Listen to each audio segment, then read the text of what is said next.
우리에게 주신 하나님의 말씀은 누가복음 22장의 말씀입니다. 누가복음 22장 39절에서 46절의 말씀입니다. 누가복음 22장 39절에서 46절의 말씀, 제가 가진 성경은 신약성경 135쪽입니다.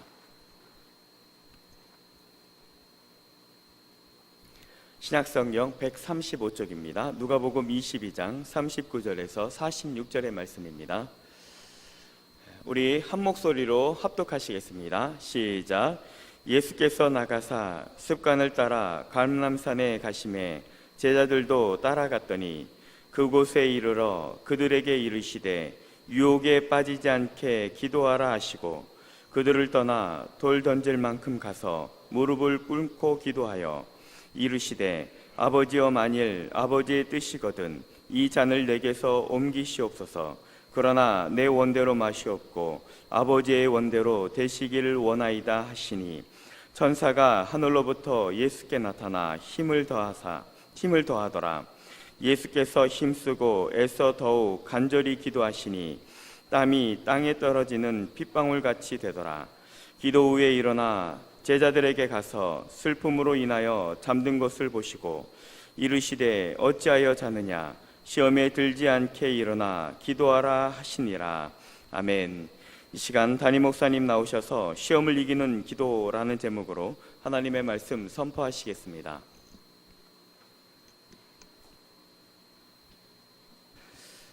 할렐루야. 아멘. 먼저 우리 광고를 잠깐 하도록 하겠습니다. 광고 내용이 좀 길지만 여러분 집중해서 들으셔서 잘 기억하시기 바랍니다. 먼저 이번 주간은 고난 주간입니다. 그래서 고난 주간 동안 우리가 새벽 기도가 있는데요. 전국 교회 고난 주간 특별 연합 영상 새벽 기도회가 6일부터 11일까지 월요일부터 토요일까지 진행이 되어집니다. 원래는 우리가 새벽기도 총진군 해야 되지만 아무래도 시대적 상황에 따라서 우리가 총진군은 할 수가 없고 대신에 합동총회, 우리가 속해 있는 총회에서 고난주간 동안 전국교회 온 성도들이 한마음이 되어서 온라인으로 예배를 드리실 수 있도록 총회에서 연합 새벽기도회를 진행을 합니다. 합동교단에 우리 대표적인 목사님들의 은혜로운 설교가 매일 새벽마다 진행이 되어질 겁니다. 새벽 예배가 있을 때마다 여러분들 꼭 은혜 받게 되시길 바라는데 영상으로 가정에서 또 교회에서 또 이렇게 예배를 드리실 수 있도록 제가 하려고 합니다. 고난 주간 동안 가정에서 예배 드리는 것들이 익숙하지가 않다, 그래도 아쉽다라고 생각되시는 분이 있다면 그래도 이때만큼이라도 나는 예배를 교회에서 드리고 싶다 하시는 분들은 교회 나오셔서 새벽 예배를 참석하시면 됩니다. 그러나 조건이 있죠. 예배를 드리기 위해서는 정부에서 정한 가이드라인을 꼭 지켜서 맞춰서 예배를 드리실 수 있습니다. 그렇게 되도록이면 연세가 많으신 분들, 또 몸이 안 좋으신 분들, 아주 어린아이들은 되도록이면 오시는 것을 삼가해 주시고, 교회 차량은 운행하지 않습니다. 그리고 본당 입구에서 발열 체크하고 거리 유지 두기, 본당에 오셔서 이렇게 스티커가 붙어 있는 자리에만 앉아 주셔서 우리가 예배를 드립니다. 그러니까 꼭 드리기 원하시는 분들은 오셔서 예배를 드리시면 좋겠고요.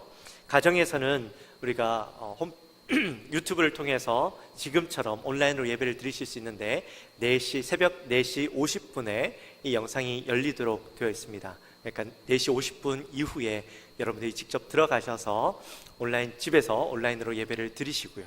또 교회에서는 5시에 시간이 맞춰서 영상을 또 틀어드리도록 하겠습니다.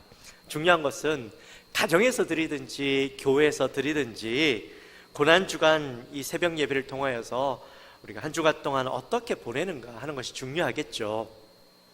모든 성도님들께서 한 주 특별 이 새벽 기도회를 통하여서 꼭 참석하셔서 조금 늦더라도 괜찮아요. 6시에 드리고 싶다 그러면 그때 드리셔도 돼요. 중요한 건 내가 이 기간 동안 내가 하나님 앞에 한 주 고난 주간을 내가 하나님과 함께 말씀을 묵상하며 은혜 받으며 예수님의 고난을 생각하며 내가 나가야 되겠다라는 마음으로 이 예배에 참석하는 것, 그것이 중요한 것이겠죠. 그러니까 여러분 꼭 예배에 참석하셔서 은혜 받게 되시기를 주님의 이름으로 축원합니다. 또 다음 주일은 부활주일이죠.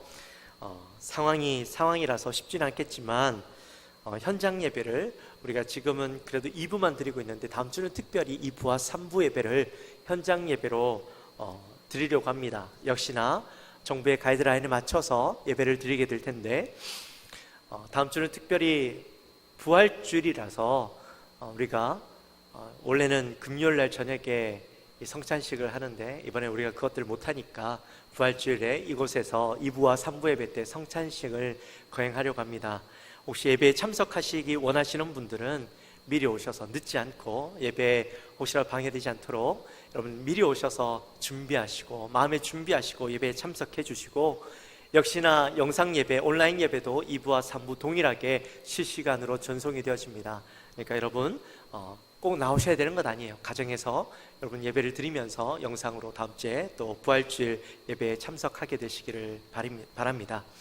그리고 어제 우리가 당회가 있었는데요, 어제 당회에서 결의한 사항은 그렇습니다. 이번 한 달도 아무래도 4월달 한 달도 더 좋아지기 어려울 것 같다. 그래서 지금 이번 주에 정부에서도 2주 동안 거리두기 사회적 거리두기를 연장했다라고 하는데 아마 이번 달 말까지는 어렵지 않겠는가 해서 지금처럼 주일 예배는 2부와 3부 현장과 온라인 예배만 드리고 다른 예배들은 그냥 우리가 가정 예배로 대체하도록 하자, 그렇게 결의를 했습니다.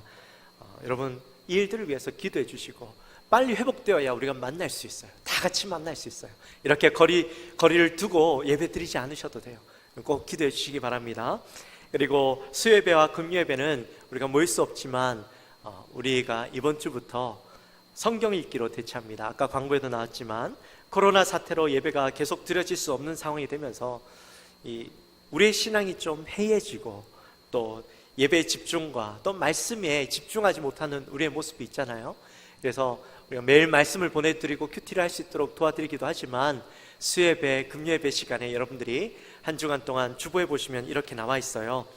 수예배 성경 읽기로 대체합니다 하고 주보에 여기는 안 나와 있네요. 그 주보에 보시면 광고에 이번 주는 나와 있죠? 어디 있죠? 마가복음 성경 읽기로 대체합니다라고 되어 있어요. 마가복음 1장부터 16장까지 수요예배 시간에, 금요예배 시간에 여러분들이 시간을 정하셔서 일주일 동안 말씀을 읽으시고, 내가 말씀을 읽었다 하면 홈페이지에 들어가시면요 팝업 창이 있어요. 수요예배, 금요예배 성경 읽기 이제 체크하는 표가 있는데 거기에 들어가셔서 여러분들의 이름을 작성해 주시고 읽었다라고 표시해 주시면 이제 우리가 수요예배, 금요예배 드리게 되는 그날까지 그것들 차곡차곡 모아서 잘 하신 분들에게 선물을 드리려고 합니다. 여러분 선물에 욕심이 나시죠? 말씀도 읽고 선물도 받고 얼마나 좋습니까? 여러분 꼭 많이들 참석하셔서 꼭 우리 말씀도 은혜 받고 말씀도 읽고 선물도 받게 되시기를 바랍니다. 많은 성도님들의 참여를 부탁드립니다. 광고가 좀 길죠? 우리 옆에 분들과 함께 인사를 한번 나눌까요? 기도로 시험을 이깁시다.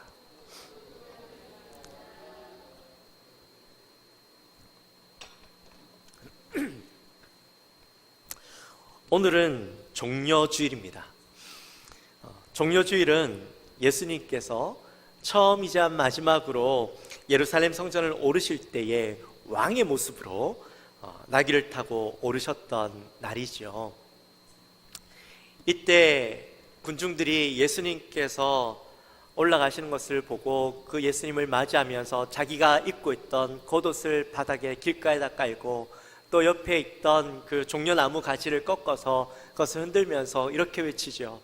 다윗의 자손, 호산나 다윗의 자손이여, 왕으로 오시니여, 또 주의 이름으로 오시니여, 호산나 찬송하리로다. 이렇게 소리치면서 그 나뭇가지를 흔들면서 예수님을 맞이하게 됩니다. 그 예수님을 맞이했던 그날을 기념하여서 오늘을 우리가 종려주일이라고 그렇게 우리가 이야기를 하지요. 그러나 동시에 이날은 고난주간이 시작되는 날이기도 합니다. 오늘은 예수님께서 자신의 존재를 인정받으시면서 성전에 들어가신 것을 마냥 기뻐할 수 있는 날은 사실 아니에요. 우리가 종려주일 하면 예수님이 왕으로 올라가신 것을 기뻐하면서 우리가 막 기쁨으로 이 날을 즐거워하고 예배를 맞이하지만, 사실 예수님은요, 그 기쁨을, 그들이 호산나라고 외치면서 예수님을 맞이했던 것을 마냥 기뻐하실 수만은 없었던 이유가 뭐냐면, 예수님께서 이제서야 이 사람들이 나를 인정해 주는구나, 이 사람들이 나를 하나님의 아들로서 나를 메시아로 인정해 주는구나 라고 예수님이 생각하셨던 것이 아니라, 종려주일에 예루살렘 입성하셨던 이 사건은 이제 예수님께서 고난받으시기 위해서 하나님의 아들로서, 메시아로서 그 존재를 드러내는 하나의 과정이었다라는 거죠. 그러니 종려주일에 사람들이 호산나라고 외쳤던 그 소리를 예수님은요, 마냥 기뻐하실 수가 없었습니다. 예수님은 아셨어요. 호산나라고 외치는 그 소리가 며칠 뒤면 자기를 향하여서 십자가에 못 박으라는 소리로 바뀌게 될 것을 예수님은 이미 알고 계셨어요. 그러니 종려주일이 가시는 그 기쁨도 있을 수 있겠지만, 그러나 예수님에게는 그날을 준비하는 날, 그날을 준비하며 이제 내가 본격적으로 메시아로서의 그 사명을 감당하기 위해 주어지는 날, 시작되어지는 날의 의미가 있는 것입니다. 종려주일이면서도 고난주간을 맞이하는 오늘, 저와 여러분은 조금 더 진지하게 예수님의 십자가 사건 앞에서 예수님을 더 깊이 생각하고 예수님의 고난을 다시 한번 생각할 수 있는 그런 시간들이 되어지기를 주님의 이름으로 축원합니다. 오늘 본문은 본격적으로 예수님께서 십자가 고난으로 들어가시는 서막에 해당하는 그런 말씀입니다. 예수님께서 제자들과 함께 마지막 만찬을 나누시고 이제 감람산으로 올라가시게 되시죠. 여러분, 고난의 서막을 울리는 장면이, 여는 장면이 왜 감람산으로 올라가시는 장면에서부터 시작이 되어질까요? 예수님의 본격적인 고난을 나타내는 장면이 바로 오늘 이 본문에서부터 시작된다고 했는데, 왜 예수님의 고난이 시작되어지는 장면이 감람산으로 올라가시는 장면에서부터 시작되어지는가? 감람산은 예수님에게 있어서 어떤 의미가 있길래 이 감람산에서부터 시작할까?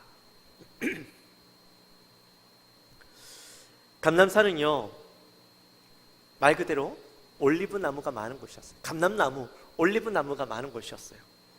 그래서 이름이 감람산이죠. 한마디로 올리브 과수원이 있는 곳이었습니다. 산이었어요. 그러니 밤이 되면 어떻게 될까요? 거기에서 일하는 사람들이 일을 마치고 이제 집으로 다 돌아가고, 이 산은요, 아무도 없는 조용하고 한적한 곳이 되는 겁니다. 그리고 오늘 본문에 나와 있지 않지만 마태복음과 또 마가복음에 보면 예수님께서 감람산으로 올라갔다라고 되어 있지 않고 겟세마네에 오르셨다라고 되어 있죠. 이 겟세마네는 감람산과 다른 곳인가 라고 생각할 수도 있겠지만, 겟세마네는 감람산 안에 있는 작은 동산이에요. 좀 더 디테일하게 예수님이 어디에 가셨는지를 이야기해 주는 것이죠. 이 겟세마네라는 말은 어떤 말이냐면 기름을 짠다라는 뜻이 있는 곳입니다. 그러니까 기름의 틀이 있는 곳인 거죠. 올리브를 다 수확해서 여기에서 기름을 짜는 거예요. 올리브 기름을.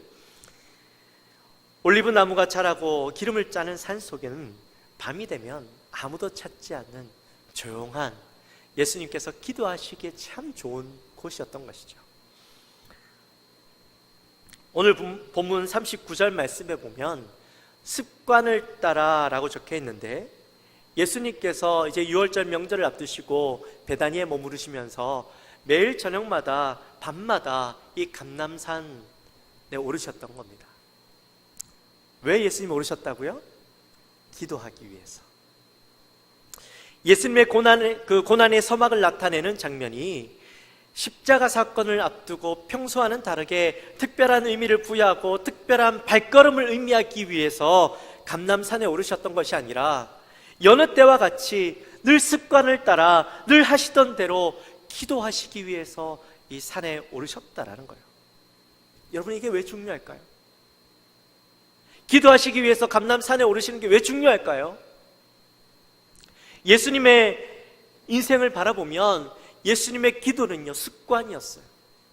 공생의 기간 동안 위기 때마다 큰 일들을 경험하실 때마다 예수님을 굳게 붙잡는 기둥이 바로 이 기도였다라는 겁니다. 예수님 늘 기도하셨어요. 공생애를 시작하실 때에 광야에서 40일 동안 머무르시면서 금식하시면서 기도하셨고, 예수님께서 제자를 부르실 때도 기도하시고 그들을 부르시고, 또 사람들을 기적을 베푸시고 사람들이 자기를 향하여서 환호하고 외치고 그를 사랑한다라고 이야기하고 수많은 사람들이 그를 따를 때에도 자기를 향하여서 환호하는 그 소리를 뒤로하고 예수님은 조용히 한적한 곳에 가셔서 기도하셨어요. 예수님에게 있어서 이 기도는 바로 기둥과도 같은 거예요. 자기가 넘어지지 않고 무너지지 않게 붙드는 기둥이었다라는 거죠. 하나님이시기도 하셨지만 완전한 인간이셨기 때문에 환경에 휩쓸리지 않고 감정에 휩쓸리지 않고 사람에 휩쓸리지 않고 오직 하나님의 뜻, 하나님의 방법에만 자기의 관심을 두기 위해서, 마음을 두기 위해서 예수님은 늘 기도의 습관을 놓지 않으셨다라는 거죠. 지금도 마찬가지입니다.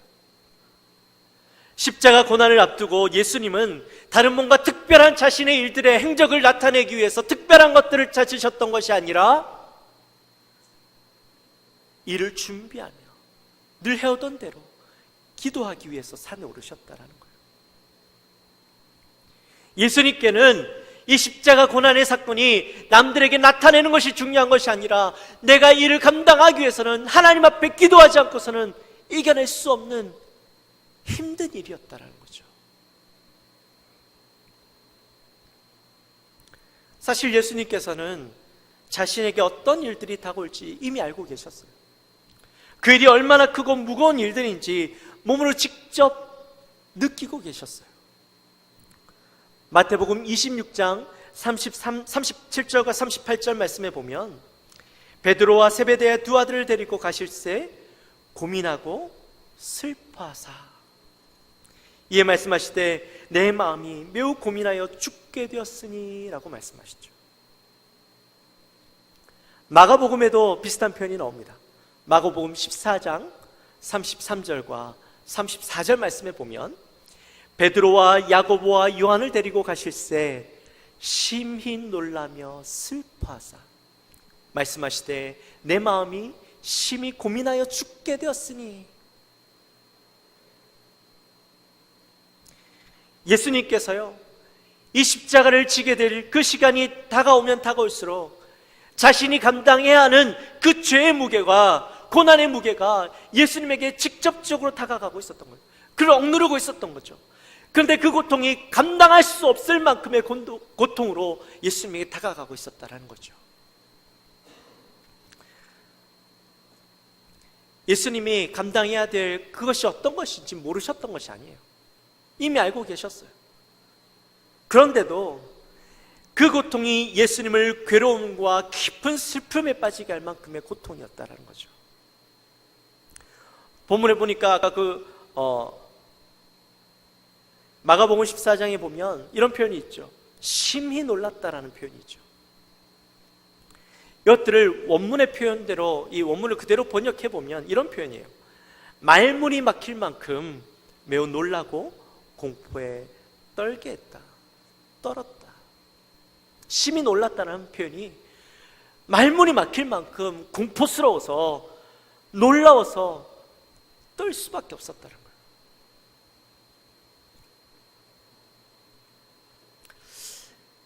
사실 이 본문에 있는 말씀들이 우리가 잘 이해가 안 될 수도 있어요. 아니, 하나님이신 예수님께서 어떻게 이렇게 느낄 수가 있는 거지?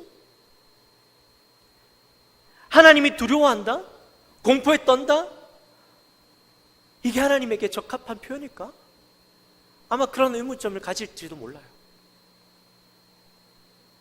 그러나 지금 이 상황은 하나님으로서 이 감정을 느끼는 것이 아니라 인간으로서 성육신하신 예수님으로서 이 감정을 느끼는 거예요. 인간의 죄로 인해서 인간들이 경험하고 당해야 될 그 고통과 두려움과 또 공포와 슬픔의 감정들을 지금 예수님께서 그대로 다 느끼고 계시고 있다는 거예요. 사실 제가 이 말씀을요, 특별히 고난주간만 되면, 부활절만 다가오면 이 말씀을 묵상하게 되는데 늘 제 마음 가운데 그런 의문점이 있어요. 내가 예수님의 고난을 아무리 내가 잘 표현하려고 해봐도, 내가 말씀을 묵상하고 이 말씀에 예수님의 그 고통을 내가 좀 이해하고 알려고 해도, 내가 아무리 뛰어난 말로 이 예수님의 고통을 잘 표현하려고 해도요, 예수님의 고통만큼은 이 마음을 표현할 수 있는 방법이 없는 것 같아요.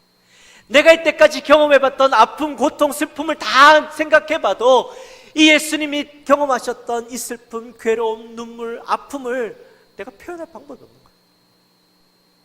내가 도대체 어떻게 이것을 표현해야 예수님이 당하셨던 것을 표현할 수 있을까? 그 생각을 늘 해요. 여러분은요, 여러분의 죄의 무게를 경험해 보신 적 있으십니까? 차라리 우리의 죄의 무게가 몇 킬로다, 몇 톤이다 라고 이야기한다면 직접 우리가 들 수는 없더라도 그 무게를 우리가 가늠은 할 수 있잖아요. 근데 죄의 무게는 몇 킬로다, 질량으로 표현할 수 없는 거예요. 마음으로 느끼는 거잖아요. 지난 3월 한 달 동안, 지난 3월 한 달은요, 저에게 있어서 아마 최근에 한 몇 년 동안 제가 느꼈던 그 한 달이라는 시간보다 몇 배나 더 길게 느껴지는 시간이었어요. 마음의 짐의 무게가요, 얼마나 무겁게 느껴지는지 몰라요. 상황이 주는 무게가 제게 얼마나 무겁게 느껴지는지 몰랐어요. 예배 드릴 수 없는 상황 속에서 이것이 언제쯤 끝이 나게 될까, 그 상황들이 고통스럽게 느껴지는데요, 우리가 예배 드릴 수 없어서 성도들과 함께 전화를 교체하고 또 보고를 받으면서 성도들이 어떤 고통 가운데 있습니다, 어떤 힘든 상황 가운데 있습니다, 그 얘기를 들으면서요, 성도님들의 그 힘든 상황들이 들려질 때마다 마음이 아프고, 만날 수 없으니 더 마음이 아프고, 그 상황들이 느껴지니까 그 마음이요, 동일하게 고스란히 저에게도 느껴지는 거예요. 뿐만 아니라 교회도 예배를 드리지 못하면서 이 성도들의 신앙의 상태가 염려되어지고, 예배는 잘 드리고 있을까? 성도들이 지금 어떤 상황 가운데 살아가고 있을까? 그들의 신앙의 상태는 어떻게 되어져 가고 있을까? 제게는요, 다 염려로 다가오는 거예요. 이게 무게로 저에게 다가오는 거예요. 그리고 교회가 재정적으로 예배를 드리지 못하니까 헌금도 당연히 줄어들죠. 그 교회가 어려운 상황 가운데 혹시라도 이 재정적으로 어려움을 겪고 교회가 더 힘들어지고 한 달을 버티지 못하면 어떻게 할까? 그런 마음이 제게요, 매주 다가오는 거예요. 그 마음의 짐이, 제가 감당해야 되는 보이지 않는 짐의 무게가 저를 억누르는데, 한 달 동안 그 저를 억누르는 그 책임의 무게, 짐의 무게, 마음의 짐의 무게가 너무나도 무거웠어요. 근데 이 짐의 무게를 한시라도 제가 벗을 수가 없더라고요. 아마 저뿐만 아니었을 겁니다. 코로나로 인해서 직장에 어려움을 겪고 나가지 못하는 상황, 또 사업을 하지 못하는 상황, 또 사업을 하면서 외국에서 물건들이 들어와야 되는데 이 물건이요, 빨리 못 들어오는 거예요. 배송이 늦어지고 빨리 못 들어오니까 일을 하지 못하는 상황들이 계속되어지면서 성도들이 느끼는 그 짐의 무게, 마음의 무게, 이게 얼마나 무거우셨을까? 이 무게는요, 표현할 수 없는 거죠. 뭘로 표현하겠어요? 사실 눈에 보이는 짐이라면 무거우면 우리가 잠시 내려놓고 좀 쉬었다가 다시 들면 되잖아. 내가 눈에 보이지 않는 짐이야. 내가 벗고 싶어도 벗어놓을 수 없는 짐이야. 계속 지고 가는 거죠. 이 문제가 해결될 때까지 우리는 이 짐을 지고 가는 거예요.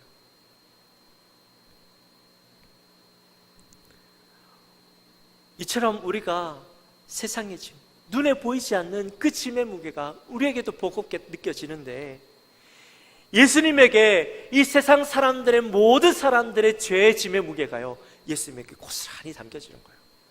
단 한 사람의 죄의 짐의 무게도요, 무겁게 느껴지고 감당할 수 없게 느껴지는데, 세상 모든 사람들의 그 죄의 무게가요, 예수님에게 어깨에 그대로 눌려지니 그 죄의 짐의 무게가 얼마나 무겁겠어요. 그뿐만 아니었습니다. 죄의 무게, 죽음에 대한 두려움, 인간이 느껴야 하는 두려움과 공포와 심적인 고통의 무게가 예수님을 억누르게 되어질 때에 예수님에게는 그것들이 감당할 수 없을 만큼 고통스러운 죄의 무게였다는 것이죠. 이러한 예수님의 고통을 구드윈이라는 그런 사람이 이렇게 표현했어요. 예수님의 입과 코와 귀가 다 물에 막혀 이제는 숨을 쉴래야 숨을 쉴 수 있는 구멍이 전혀 없는 상태, 죽을 것 같은 절박한 상태의 고통을 느끼고 계셨다라고 오늘 이 본문 말씀을 이렇게 해석했어요. 예수님의 고통을 이렇게 해석했어요. 예수님께서 그 고통이 얼마나 심하셨는가, 여러분 조금이나마 이해가 가십니까? 예수님이 겪어야 하는 짐의 무게가 얼마나 무거우셨는지 예수님께서 이렇게 기도하셨어요. 42절 말씀에 이르시되 아버지여, 만일 아버지의 뜻이거든 이 잔을 내게서 옮기시옵소서. 여기에 나타나 있는 잔이라는 것은요, 하나님께서 정해놓으신 운명을 의미하고 있어요. 온 인류를 위해서 죽기로 창세전부터 작정되어졌다, 예정되어져 있었다라는 것이죠. 그 예정해 놓으신 그 하나님의 뜻, 그 뜻이 지금 예수님이 아닌, 내가 아닌 그 누군가에게 옮길 수만 있다면 하나님 옮겨주십시오라고 예수님 기도하고 있었다라는 거예요. 그 고통이 얼마나 심했으면 예수님께서 이렇게 기도하셨을까요? 예수님 안에서 느끼는 내적인 갈등이 얼마나 심했는지 알 수 있는 거죠.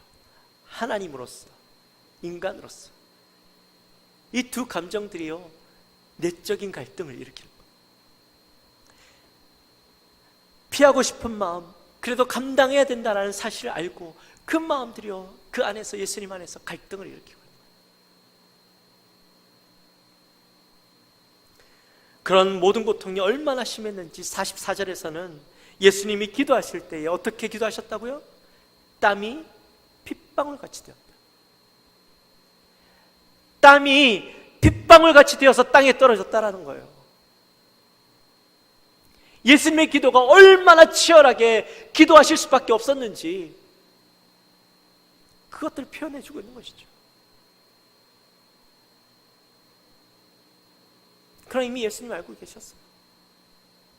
그 잔은 내가 져야 할 잔이요, 내가 마셔야 할 잔이라는 것을 이미 알고 계셨어요. 그래서 마지막에 어떻게 기도해요? 아버지의 뜻대로 되기 원합니다 라고 고백하고 있는 것이죠. 예수님의 이 기도는 감당할 수 없는 이 고통 가운데 감당할 수 있는 힘과 순종할 수 있는 마음을 하나님 나에게 달라고 기도하는 거예요.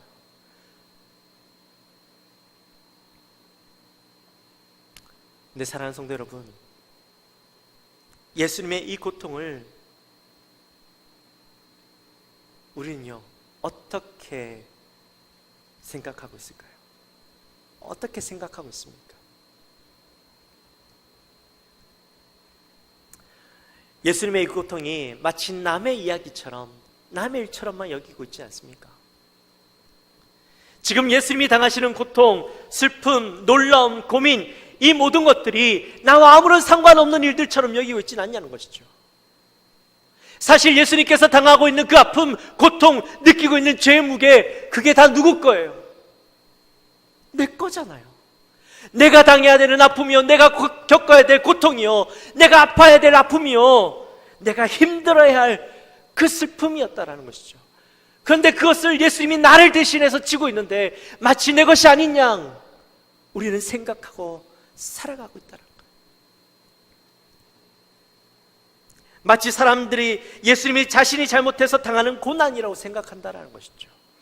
이사야서 53장 3절 말씀에 보면 그는 멸시를 받아 사람들에게 버림을 받았으며 간고를 많이 겪었으며 질고를 아는 자라 마치 사람들이 그에게서 얼굴을 가리는 것 같이 멸시를 당하였고 우리도 그를 귀히 여기지 아니하였도다.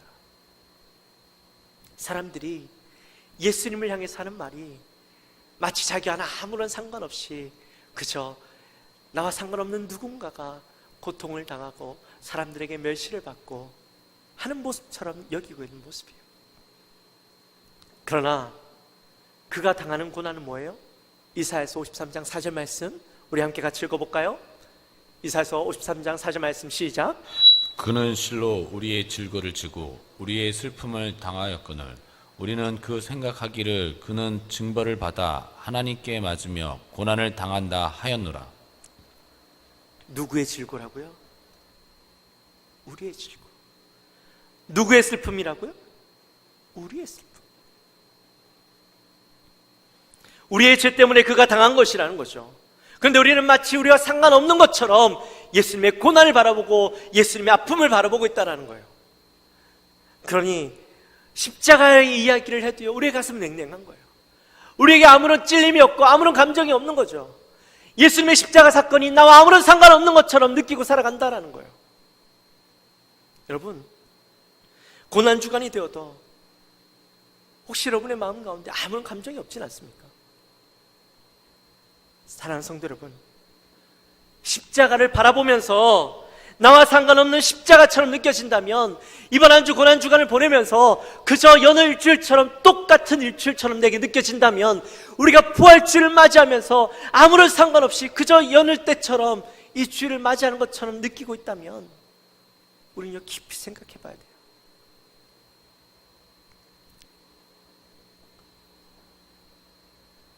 십자가를 바라보면서 나를 위해 십자가에서 고통당하시고 나의 죄 무게 때문에 고통스러워하시고 괴로워하시고 아파하시고 슬퍼하신 그 예수님의 모습이 보여져야 우리에게 소망이 있는 거예요.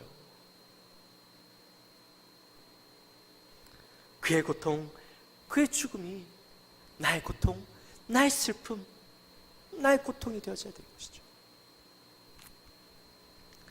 예수님께서 제자들에게 분명히 자기가 만찬을 하시면서 자기가 죽게 되어질 것과 또한 앞으로 일어나게 되어질 일들, 그들이 어떤 일들을 당하게 되고 어떻게 되어질 것을 말씀해 주셨어요. 내가 예수님과 함께, 그때 제자들이 이야기할 때에 내가 예수님과 함께 오게도 가고 내가 죽는 데도 가겠다라고 이야기했어요. 그렇게 자신 있게 이야기했던 예수님의 제자들이 겟세마네 동산에서 감람산에서 예수님께서 그렇게 땀이 피방울이 되어서 흘리는 것, 그 괴로워하면서 기도하시던 그 시간에 제자들은 뭐 하고 있었어요? 자고 있었죠. 마치 예수님의 고통이 자신과는 아무런 상관이 없는 자들처럼 자고 있었다는 겁니다. 말은 그럴듯했죠. 내가 오게도 같이 가고 죽는 자리에도 함께 가겠습니다라고 얘기했지만 정작 예수님이 당하고 있는 그 고통 가운데서는 아무런 상관없는 자들처럼 자고 있었다라는 겁니다. 그런데요, 이 모습이 우리의 모습일지도 모른다는 거예요. 예수님께서 말씀하셔요. 유혹에 빠지지 않게 기도하라. 시험에 들지 않게 일어나 기도하라. 그런데 제자들은요, 그들 앞에 어떤 일이 일어날지도 모른 채 잠들어 버리고 있었다는 거죠. 곧 예수님이 붙잡혀가는 폭풍 같은 일들이 그들 앞에 일어날 것임에도 불구하고 예수님이 그 일들을 놓고 너희들이 기도해라 라고 말씀하고 있음에도 불구하고 자고 있었다는 거예요. 자신들 앞에 어떤 일들이 일어날지도 모른 채. 사실 우리는요, 어려움이 생겨도 어려움이 생겨야 기도합니다. 문제가 있을 때 기도합니다. 문제가 생기지 않으면요, 잘 기도하지 않죠. 기도의 필요성을 잘 못 느끼시죠. 마음에 절박함이 생기지 않으시죠. 그러니 문제가 생기고 시험이 오면 그제서야 기도하고 그제서야 우왕좌왕하면서 하나님을 찾습니다.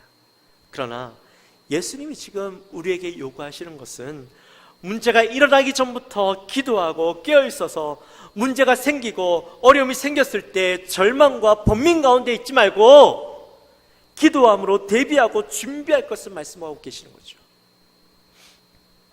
예수님이 십자가 사건을 앞두고 기도하셨던 것처럼 우리에게 어떤 일이 일어날지 알 수 없지만 그 일어날 일들을 앞두고 기도하고 주님이 오실 때를 대비하고 준비하고 기도함으로 준비할 것을 말씀하고, 또 사탄의 시험이 언제 우리에게 닥쳐질지 모르지만 그 사탄의 시험을 대비하고 능히 감당할 수 있는 능력을 달라고 미리부터 기도하라고 우리에게 말씀해 주고 있는 것이죠. 그래서 제자들처럼 정작 예수님이 십자가에 못 박혀 돌아가실 때는 예수님을 떠나버리고 도망가버리고 그 예수님의 십자가 죽음 앞에서 좌절하고 낭망하고 살아가는 인생이 되지 말고 당당하게 예수님의 고난을 앞두고 믿는 자처럼 제자로서 자신을 드러내고 당당하게 복음을 선포하는 자의 모습으로 서기를 원하셨던 거예요. 그래서 우리에게 말씀하시는 거죠. 기도하라. 유혹에 빠지지 않도록 기도해라. 시험에 들지 않게 일어나 기도해라. 사랑하는 성도 여러분, 이번 고난 주간 동안 우리가 깨어서 기도하게 되시기를 주님의 이름으로 축원합니다. 예수님의 죽음이 나와 상관없는 죽음이 아니라 나의 죄의 무게 때문에 아파하시고 고통스러워하셨던 그 예수님을 깊이 생각하시면서 이제 우리 인생도 이 예수님이 당하셨던 고난이 나의 고난이요, 나의 죄였는데, 내가 당해야 될 고난이었는데 우리를 위해서 고통당하신, 죽임당하신 예수님을 생각하면서 이제 예수님이 나를 위해서 죽으셨던 것처럼 나도 주님을 위해서 살겠습니다.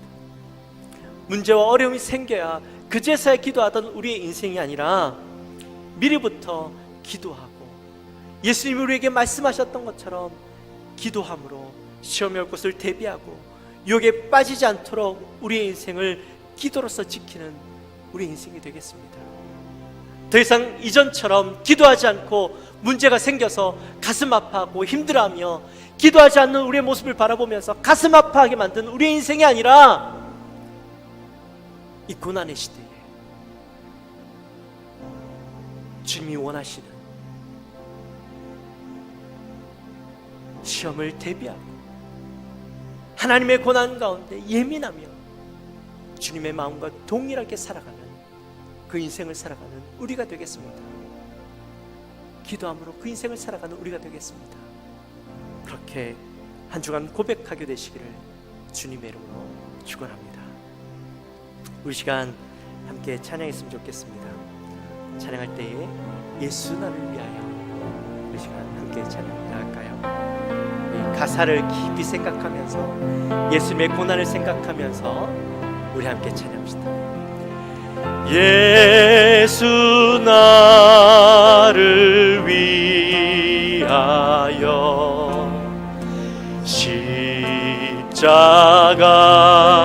십자가를 질 때 세상 죄를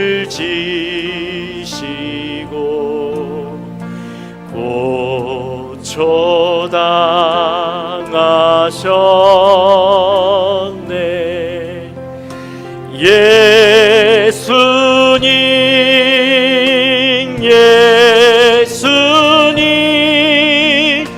나의 죄 위하여 보배 피를 흘리니 죄인 받으소서.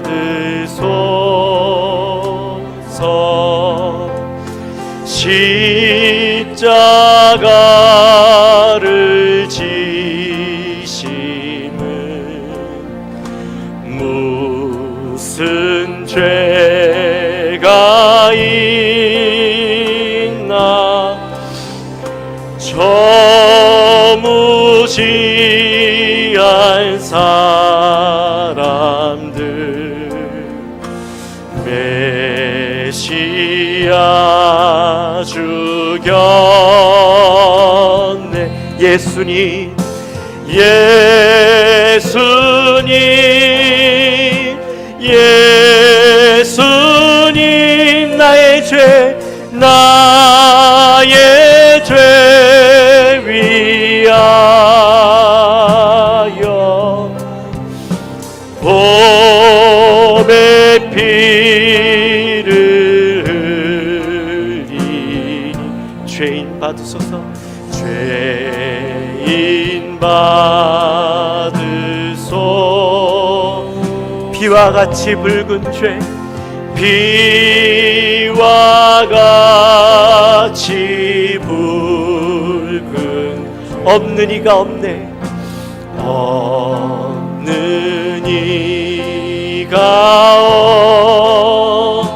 십자가의 공로로 십자가의 공로 눈과 같이 되네. 눈과 같이 돼. 예수님 예수님 예수님 예수님 나의 죄 위하여 나의 죄 위하여 봄의 피를 흘리니 봄의 피를 흘리 죄인 받으소서 죄인 받으소서. 우리 눈을 감고 기도합시다. 아름답다 예수여 아름답다 예수 나의 좋은 친구 나의 좋은 친구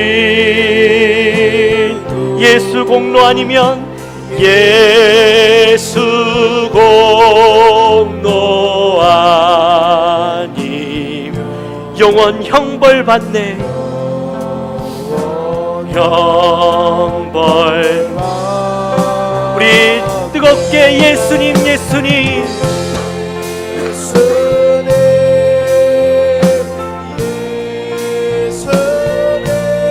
나의 죄 위하여 나의 죄 위하여 봄의 피를 흘리니 봄의 피를 죄인 받으소서 죄인 받으소서. 우리 가슴에 손을 얹고 다시 한번 간절히 기도합시다. 우리 다시 한번 가사를 생각하면서 기도할 때 가슴에 손을 얹고 눈을 감고 예수님 예수님 나의 죄를 위하여 봄의 피를 흘리니 주님 이 시간 나를 받아주십시오. 어리석은 나를 받아주십시오. 주님 나를 받아주십시오. 우리 반주 없이 우리 그저 우리의 입술로만 한번 고백합시다. 다시 한번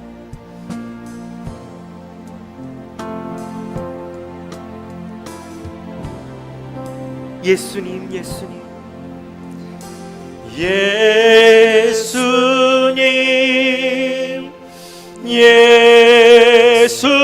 예수님 나의 죄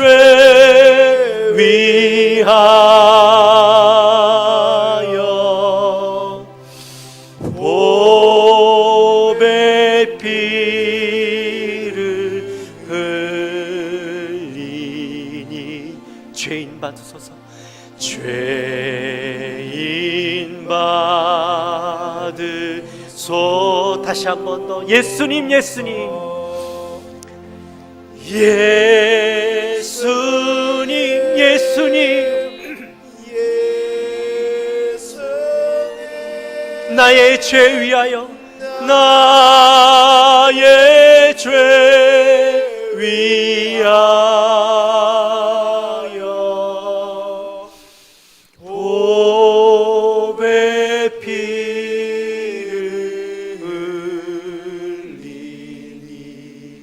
죄인 받으소서. 죄인 받으소서.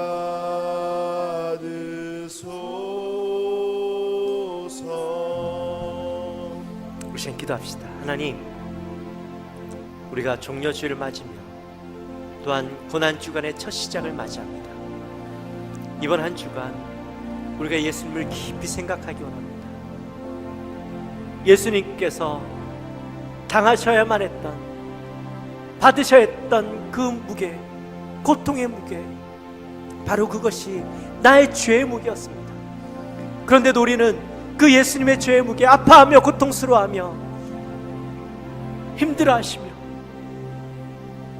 이 잔을 내게 오실 옮기실 수만 있다면 옮겨주십시오라고 외치는 예수님의 그 음성을 들으며 땀이 빗방울이 되어질 정도로 그렇게 치열하게 기도하시는 예수님의 모습을 보면서도 우리는 아무런 감정 없이 남의 일처럼 여기고 있는 우리의 모습은 아니었습니까? 하나님, 이 시간 우리가 다시 한번 깨닫기 원합니다.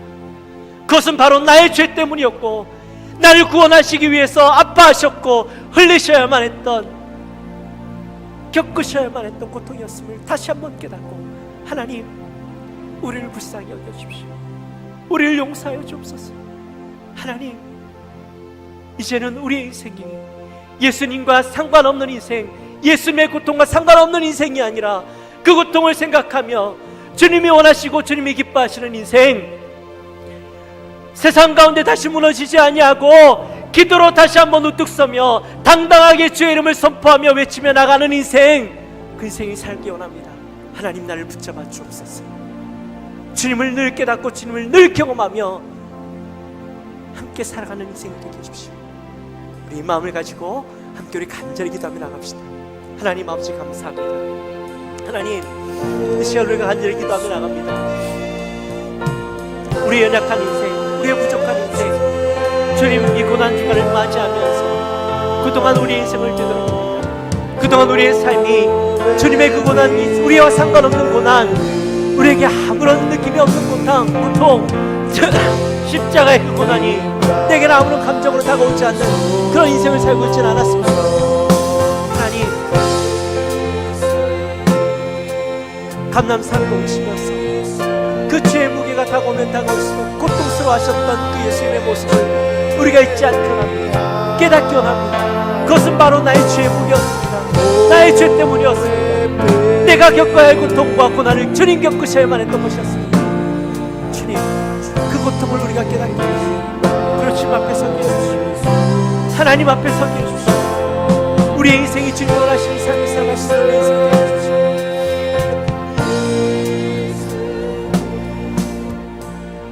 하나님 아버지 감사합니다. 우리가 종려주일을 맞으며 또 고난주간을 시작하며 우리가 예수님의 고난을 생각하였습니다.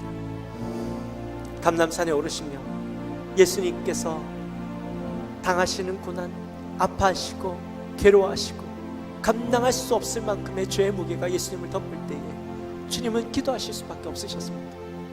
근데 그것은 바로 우리의 죄 때문이었고 우리의 죄의 무게였음을 고백합니다.